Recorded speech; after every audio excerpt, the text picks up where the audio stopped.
Welcome back, guys. This is the United in Stormwind Grinning Goat Card Valuation Stream podcast VOD. This is ADWCTA. This is Merps. We're gonna talk about Druid. Druid. All right. So once again, we're skipping the legendary quest. We have two 1 mana cards, and we're not going any. We're going in mana order, not like how good the cards are ordered. But you're gonna see Druids have quite freaking good cards that are coming in. So They do. this is gonna be a United and Stormwind heavy Druid set. And remember, Druid does not have good cards right now. Otherwise, um, in kind of the game. They really did a number on them with the core set changes. So the first card we're going to talk about is Sow the Soil. Sow the Soil is a common card, 1 mana, nature spell. Choose one. Give your minions +1 attack, or summon a 2/2 Treant. We've seen this stuff before.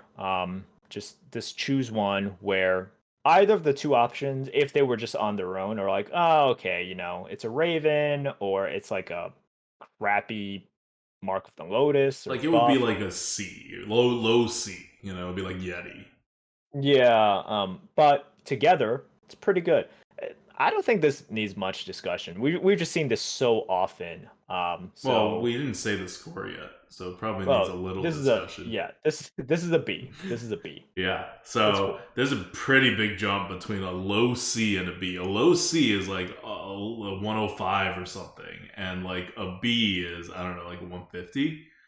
So this is gaining 50 points for the ability to choose between two very different things. And Um, that matters. yeah. Choosing between two very different things is quite good. Okay, next. Oh, you gotta talk about this one. This one makes me sad. All right. So the next one is a Vibrant Squirrel. It is a 1 mana 2/1 Death Rattle. Shuffle 4 acorns into your deck. When drawn, summon a 2/1 Squirrel Beast. So it's another take on the existing Squirrel.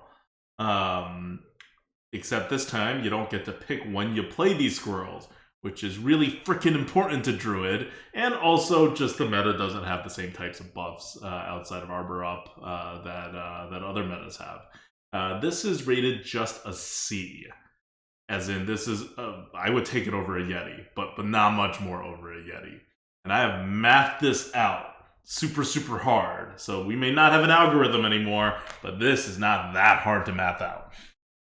So I know some people think this is the best card ever, but keep in mind it is still just a 1 mana 2/1, and your odds of drawing the 2/1 squirrels are high that you'll draw it at some point, but you don't know when, you can't control it, and it comes pretty delayed on average. Which means if you play this on turn 1, it's pretty good. It's like way better than a Yeti. But most of the times, as with all 1 mana cards, you don't play them on turn 1 because you don't have it on turn 1. And the later you play this, the way worse it gets. Way worse compared to the squirrel that you all know and love that has a death rattle that gives you 2 more squirrels, which is actually like a good card. So here's the thing. I think some people think of like the Feldori Strider. Was that what Yeah. it was This is called? like a Feldori Strider, but it's a 1/2.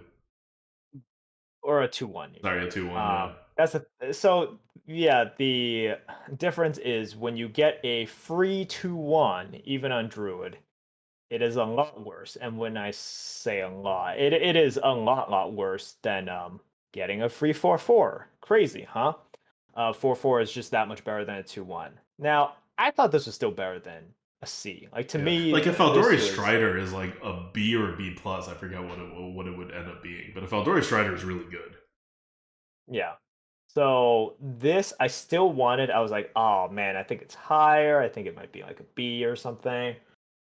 Adukta, being the party pooper, said no. I understand it. Like I get what he means because it's one of those things where if you play it on one, it's like that's where you extracting the most value, and then you might be able to get it. But the other bodies are just not as good as the other free bodies. It's not even as good as like the teddy bears that you Mm-hmm. shuffle in, right? The 3/3 teddy Yeah. bears. Like a 3/3 is much better than a 2/1, but Ah, it is. Yeah. okay. No. Okay. Yeah. But the 3 mana 3/3 versus the 1 mana 2/1. I think they're pretty Yeah, close. yeah, yeah, yeah. Right, Yeah. right. but Well, this the shuffles 3 mana 4 4. instead of like shuffling 3. Right. And you are in a druid class, and that card is again like that's a really good card, right? Like we're not. Yep. It's not like that card's a C plus and this one's a C. That card's like another B card, maybe not B plus, maybe B. But yeah, but this is a step down. All right. All So right, it's fine. it does It's have fine. excellent art though. It does. It really does. So next card is an epic card, nature card, 2 mana. Give your minions death rattle, draw a card. This is the better version of that hunter card that was 2 mana. Give your minions death rattle, add a random mech into your hand. Cybertech chip. Yeah, Cybertech chip, and I freaking love Cybertech chip. Yeah, you did. I've always hated that card. You had some weird fascination with that thing. So this is the much better version of Cybertech chip, Cyberchip Much tech, better. and we're giving it a B because it is one of those card draw anchors in your deck. And honestly, as Druid, given the card pool that you're gonna have, if you're not playing on the board, and just given this overall meta, if you're not playing on the board, you're not winning the game anyway. There's no comeback mechanisms for Druid, so it's very paladin-y these days to play Druid. So yeah, so you're either there, and this will help you keep up the pressure, or you're not. And this card, no matter what card it is, would not have saved you anyway. All right. Next, we have Wicker Claw. Wicker Claw is a 2 mana 1/4 beast. After your hero gains attack, this minion gains +2 attack. It's perfectly awkward. That's a good way to put it. It is a C because as you can you can tell with this minion. Okay, so you coin it out and then you hero power. You're kind of wasting the hero power, and then so it's not great if you just play this on 2. You should not Hero coin it power out on in hero 3. power, by the way. Yeah, exactly. That's So, bad play. but then if you play this natural, it's just awkward. Like Mm-hmm.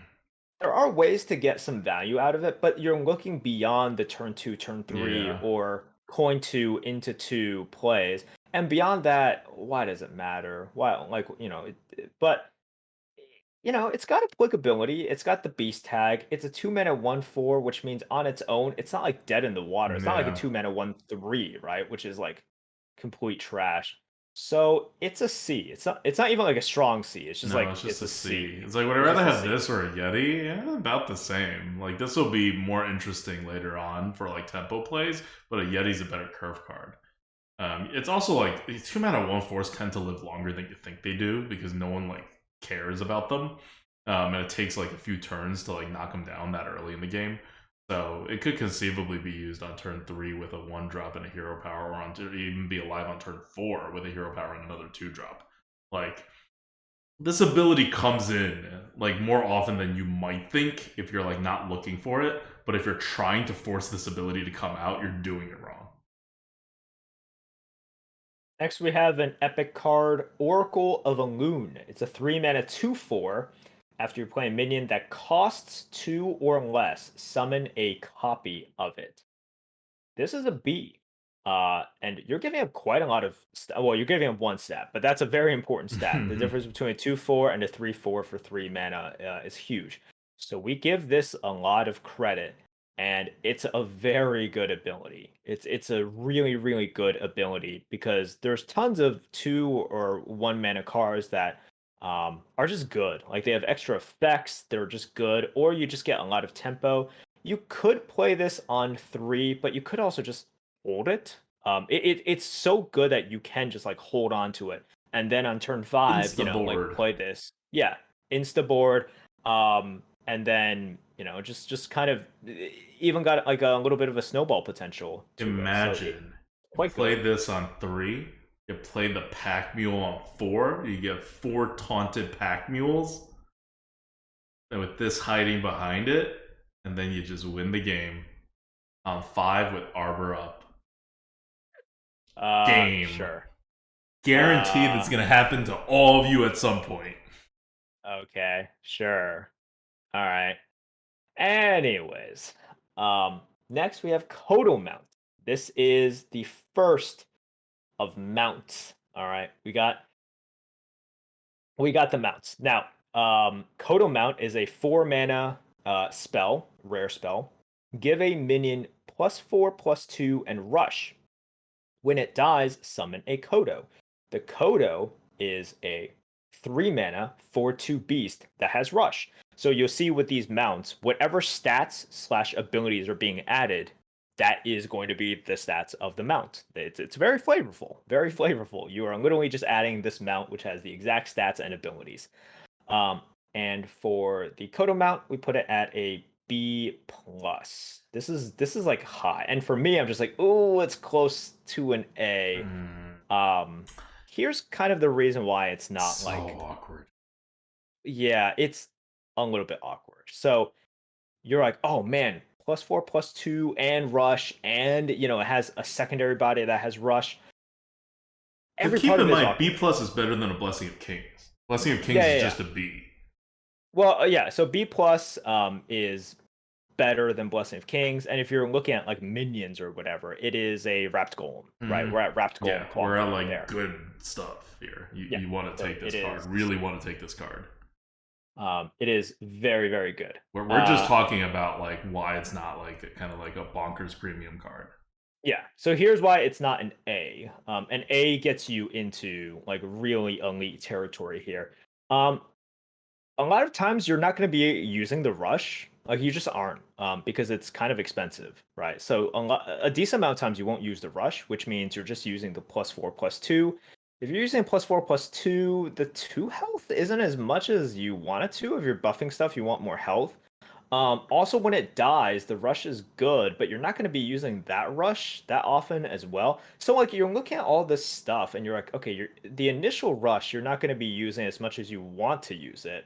The secondary rush, you're not going to be using as much as you want to as well. So it's just like, okay.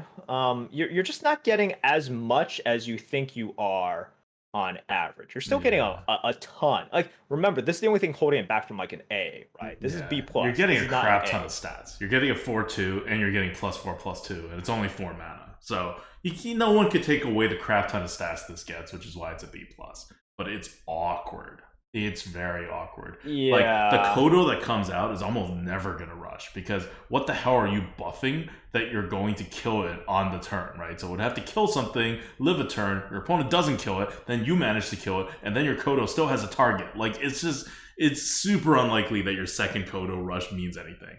Your initial rush, Merp says, doesn't mean much, but if it does mean stuff, you also have to make the health count. So now, assuming you're buffing something like a 3/3 or 4/4 or like 2/2 or whatever, you end up with something that's somewhere between like a 6/4 and like a 10/6. And the thing has to survive. Like, what kind of targets are you looking at? It's all like super, super specific. Or else the health doesn't mean anything, and then it's just +4 attack, which is not all that impressive, because you can get that with like 2 mana. Like, it's just... Now, on the bright side, because it has all these things, that means you don't have to use all of them for this to be a really, really, really good card anyway. But just don't look at it as like, oh, I'm going to use everything this card gives me most of the time. You're going to use everything this card gives you almost none of the time. Yep. And that's the only problem with it, right? That's the only problem. But as you see, these mounts are good. Like, a lot of the mounts are quite good, and so this is our first exposure to the mount. All right. Next is the big one. This one gets an A. Our first A-rated class card, and you'll see almost all. It's kind of interesting. Almost all the classes, with the exception of well, I'm not going to spoil it. With the exception of 2 classes, one of which was Demon Hunter before, all the classes have exactly 1 A card. And yeah,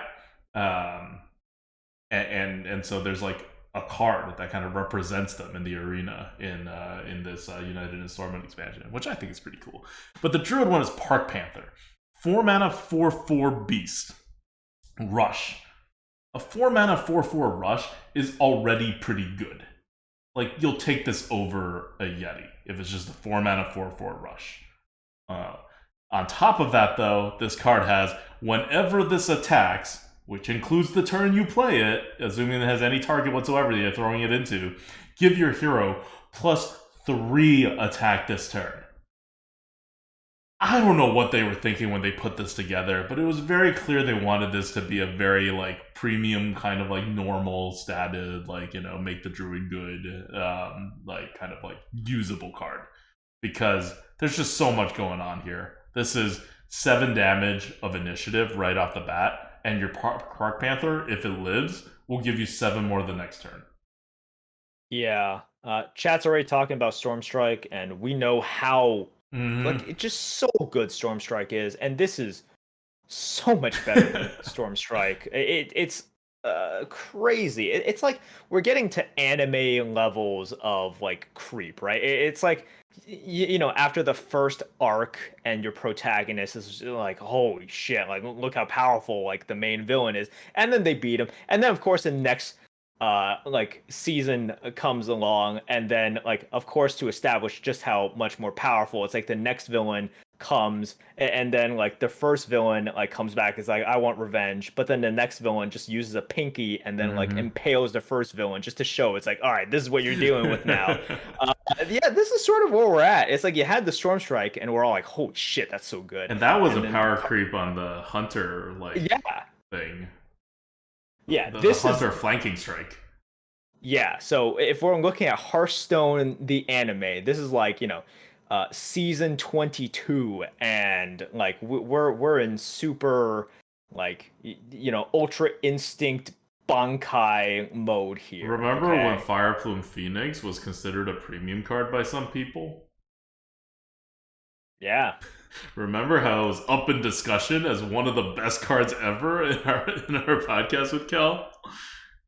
This card is doing quite a lot more than that. But yeah, I mean, this is just kind of a ridiculous card. And it does one of the things that you really want to do in the arena in this meta. So I don't know what it's doing in constructed, but in arena, remember what's happening in this rotation is everything's on the board. Things are going to get messy. Snowball cards are good. You want to take advantage of the board. There's not going to be that much flips, and your health is important, but your health is also secure if you have the board. So you're trying real hard to get the board so that you can take advantage of the Battleground, Battlemaster, which is like a huge win more card, right? So Park Panther allows you, not only is it just a bustedly good tempo card, and you really want tempo in this meta, especially in the early game, but it also lets you trade health for even more tempo, which is exactly what you want to do. You want to trade all your resources for more tempo, as much tempo as possible. And you're doing this right before turn 5. Like, this is such an insane card. Yeah, I mean, this living into the Battleground Battlemaster is so stupid. Oh my god. It's gonna happen. You guys are gonna get so mad. You guys are gonna get so mad when this happens. The only reason this card is not like an S tier is because it's actually kind of hard to keep it like alive. Yeah. While being useful, because you're gonna like have to hit face. Like first you need a target, right? And then you have to always hit face, because if it's got 4 health. It's dying pretty quick if you're actually using it. Yep. Okay. That's where Park Panther is A tier. Remember, you haven't seen that many A tier cards because those cards just don't exist. This is very, very good. Super premium. Next up, Best in Shell. Best in Shell is a 6 mana common card spell, not a nature spell, just a spell. It's tradable, and it summons 2/2/7 turtles with taunt. So unlike your normal Oasis Snapdraw, these turtles have taunt, and you get 2 of them for 6 mana. We rated this a B. It's really fine. good. It's good. 2/7 to, and I know people are like, Mossy Horror. Yes, Mossy Horror owns this thing. Mossy Horror also entering the meta. Yeah, but double 2/7 taunts is really freaking annoying. Like really, really, really annoying. And that's before you buff it because you're Druid.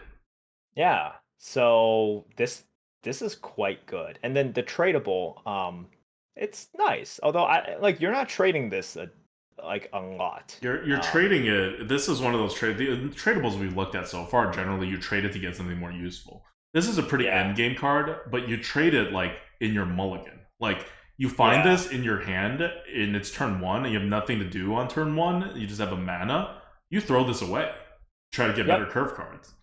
So Yep. it does have a use, even though it's like a pretty good late game card that you would, if you top deck it, you're going to play it.